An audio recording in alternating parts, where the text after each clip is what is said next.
یہ ہے پاکستانی گمنام، وہ لوگ جنہوں نے سب کچھ دے کر کچھ نہیں مانگا، صرف ایک خاموش ورثہ چھوڑ گئے۔ آئیے ان کی کہانی سنیں، ان کے نقوش خاموشی کو لفظوں میں ڈھالیں، تاکہ کل کا مورخ یہ نہ کہے کہ ہم نے اپنے گمنام ہیروز کو بھلا دیا۔ پیش ہے گمنام کی سنسنی خیز داستان۔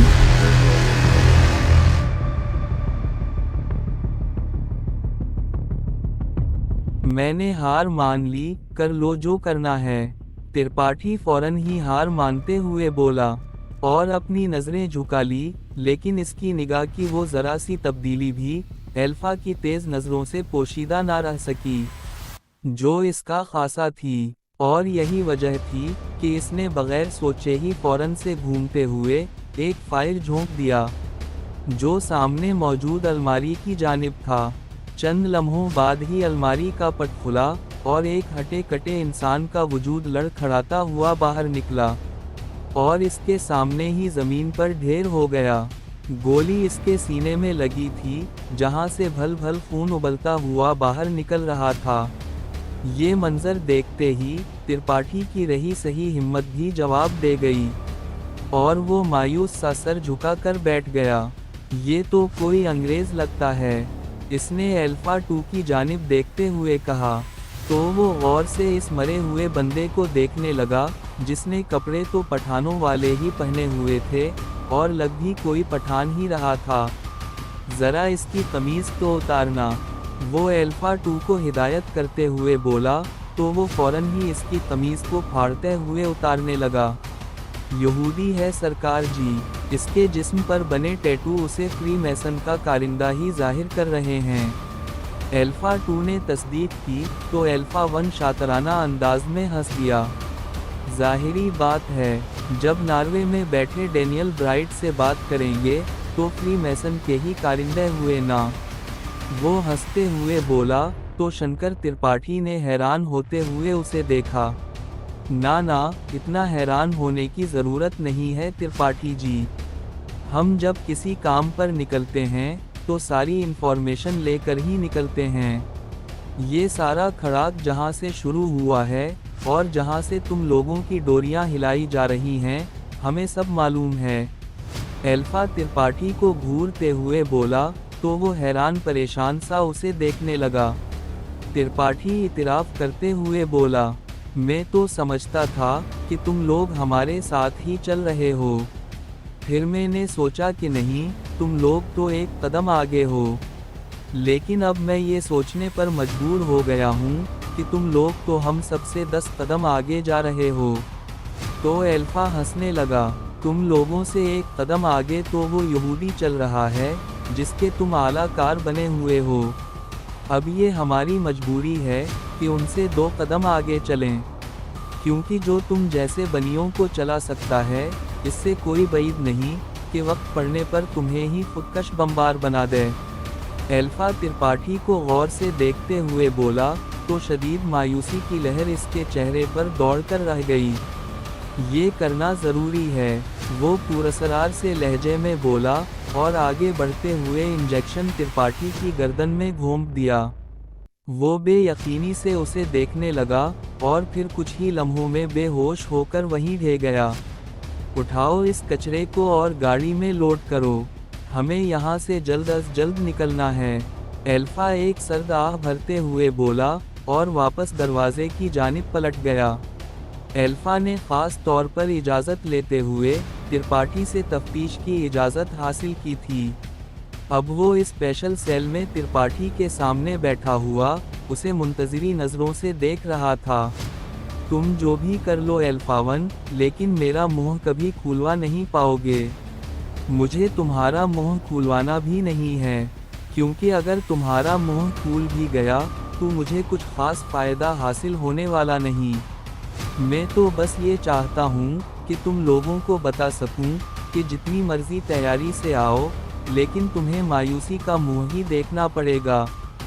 وہ پرسوچ نظروں سے دیکھتے ہوئے بولا، تو وہ تیلملا کر رہ گیا۔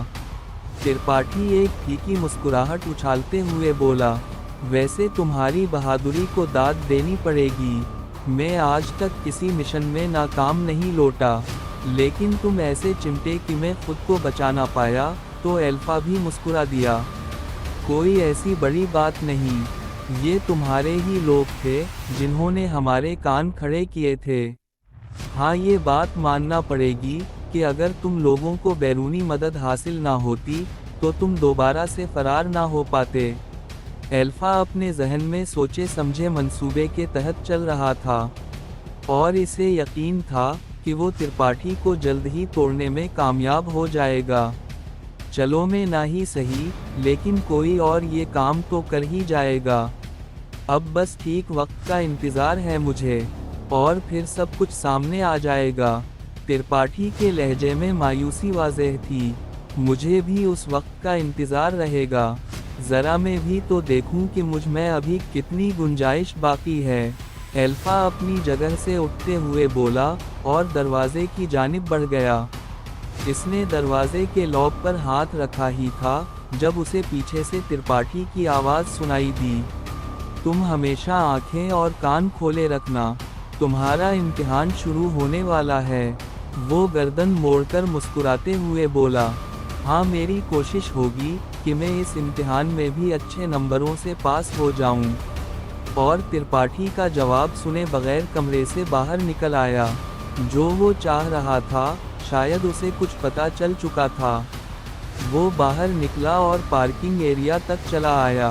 अपनी गाड़ी में बैठते हुए उसने मुहतात अंदाज में गाड़ी को पार्किंग से बाहर निकाला और डिग्निटी के मरकजी दरवाजे से बाहर निकलने लगा।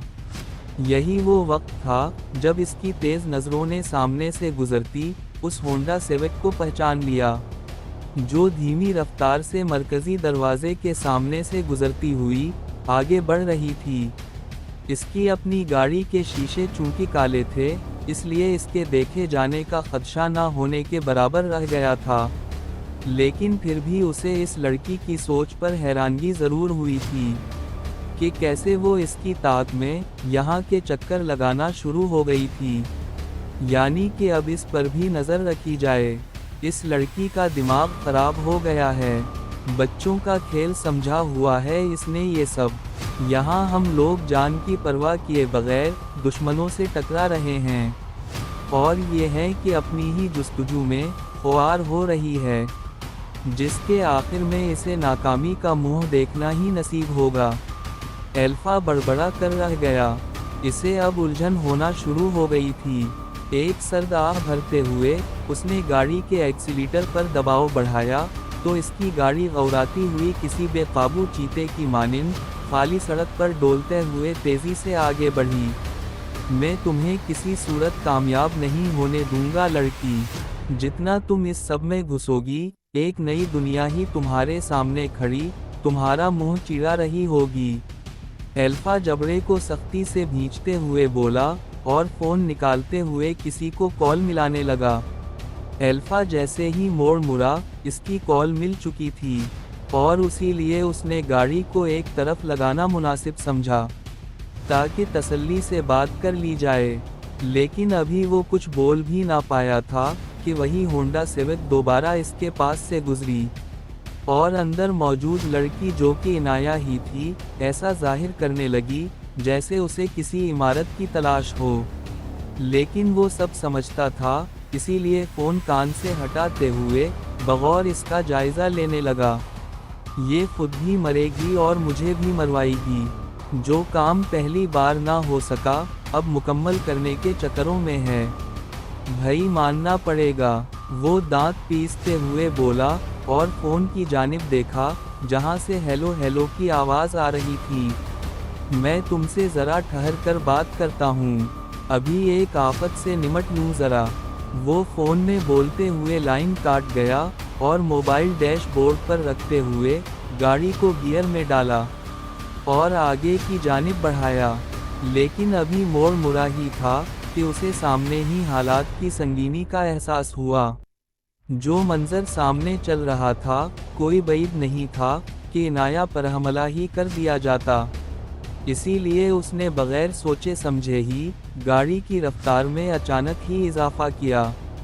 और सामने खड़े बंदे को, जो इस अचानक पड़ जाने वाली इफ्ताद को समझ चुका था और एक तरफ होने की कोशिश कर रहा था, लेकिन शायद इसके पास इतना वक्त नहीं था और इसलिए बचते बचते भी वो गाड़ी की जद में आ गया और हवा में उछलते हुए एक जानिब को गिर गया, जबकि दूसरा बंदा इस मंजर को देखते ही अपने जिगरी यार को छोड़ते हुए नाक की सीध में भाग निकला, जबकि इनाया भी मौके से फ़ायदा उठाते हुए अपनी गाड़ी वहां से भगा ले गई।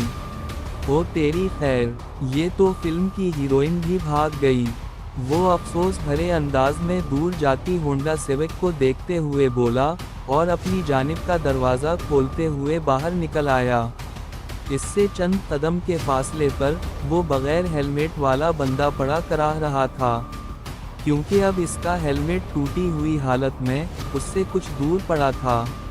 एल्फा सारे माहौल पर एक नज़र डालते हुए इस बंदे की जानिब चला आया, जो अपने से चंद इंच के फासले पर पड़ी गन को उठाने में मसरूफ था, लेकिन शायद इसका हाथ टूट चुका था, इसीलिए उसे खासी मुश्किल का सामना करना पड़ रहा था।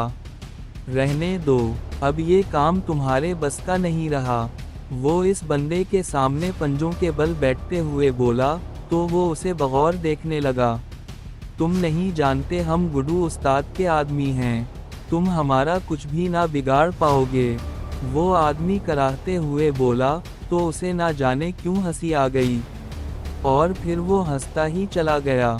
इतना हंसा कि सामने मौजूद बंदा अपनी तकलीफ को यकसर फरामोश करते हुए उसे कुछ इस अंदाज में देखने लगा जैसे इसकी दिमागी हालत पर उसे कोई शुबा हो। मेरी छोड़ो, अपनी बताओ, तुम्हारे साथ किया कुछ होने वाला है, मुझे तो यही सोचकर हंसी आ रही है। और तुम्हारा वो क्या नाम बताया तुमने? हाँ गुडू उस्ताद, वो तो बेचारा बेखबरी में ही मारा जाएगा, वो बमुश्किल अपनी हंसी पर काबू पाते हुए बोला, तो सड़क पर लेटा बंदा उलझन भरे अंदाज में उसे देखने लगा। क्या तुम पुलिस वाले हो? हमारी वहाँ भी जान पहचान है और इस इलाके के एसएचओ को तो इसका बाकायदा हिस्सा भी जाता है। वो बंदा शायद उसे पुलिस वाला समझते हुए अपनी तरफ से इस पर दबाव डालने की कोशिश करने लगा। बस इतनी ही औकात है तुम्हारी, मैं वो भयानक ख्वाब हूँ जो तुम लोग जागते में भी देखना गवारा नहीं कर सकते। एल्फा अफसोस भरे अंदाज में उसे देखते हुए बोला और फ़ोन निकालते हुए किसी को कॉल मिलाई। एक दो जुमले कहे और फ़ोन बंद करते हुए इस बंदे को उसके टूटे हुए हाथ से पकड़ा और तकरीबन घसीटते हुए सड़क की एक जानिब ले आया। और ऐसा करने से इस बंदे की चीखें निकल गईं। ना करो उस्ताद, कसम से बड़ा दर्द हो रहा है, जो कहोगे मैं वो सब मानने के लिए तैयार हूँ, लेकिन मेरा हाथ छोड़ दे। ओए कमीने, मेरा हाथ छोड़। हाय मर गया, अबे छोड़ भी। तकलीफ की शिद्दत से कराहते हुए वो बंदा इसकी मिन्नत और फिर मुग़ज़ात बकने पर उतर आया। थोड़ी ही देर गुजरी होगी कि एक जीप आई और बगैर कोई बात किए इस बंदे को गाड़ी में डालते हुए जैसे खामोशी से आई थी वैसे ही निकलती चली गई। इसने दूसरे हाथ में पकड़े पिस्तौल को चेक किया तो वो गोलियों से खाली निकला। साले बदमाशी भी अधूरी ही करते हैं। बड़बड़ाते हुए उसने गन गाड़ी की पिछली सीट पर फेंकी और गाड़ी के सामने की जानिब आते हुए बम्पर का जायज़ा लिया, जो हल्का सा अपनी जगह से हिल गया था। एक सर्द आह भरते हुए वो गाड़ी में बैठा और उसे एक जानिब बढ़ा दिया। ये कहानी आपको कैसे लगी? अच्छी लगी तो वीडियो को लाइक और चैनल को सब्सक्राइब करें और बेल आइकन भी दबा दें ताकि नई वीडियोस आप तक फौरन पहुंचें। मिलते हैं अगली वीडियो में, तब तक के लिए हमें दें इजाज़त। अल्लाह हाफिज़।